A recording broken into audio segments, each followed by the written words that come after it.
Have you ever wondered how computers and smartphones work? These devices rely on tiny electronic switches called transistors.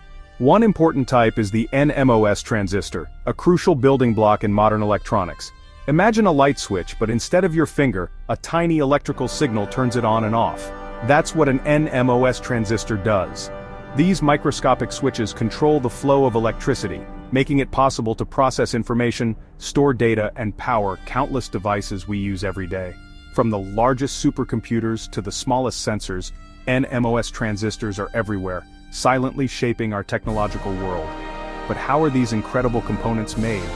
Get ready to dive into the fascinating world of semiconductor fabrication as we explore the step-by-step process of building an NMOS transistor from the ground up.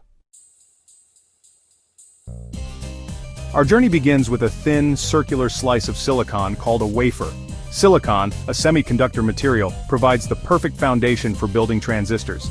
Think of it like a blank canvas for our microscopic masterpiece.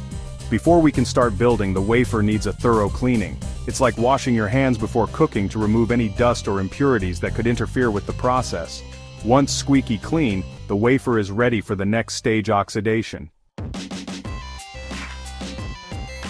Just like a house needs a sturdy foundation, our transistor requires an insulating layer. This is where oxidation comes in.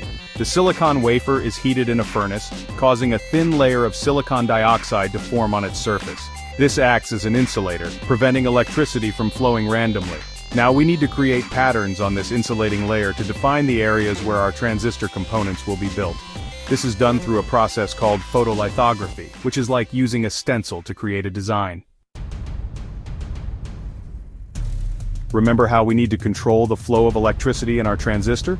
This is where doping comes in. By introducing specific impurities into the silicon wafer, we can create regions with an excess of electrons. These regions, called N-type regions, will become the source and drain of our transistor. To connect these regions and create the gate, which acts as the control switch, we deposit a layer of polysilicon. Finally, metal contacts are added to the source, drain, and gate, allowing us to connect the transistor to other components.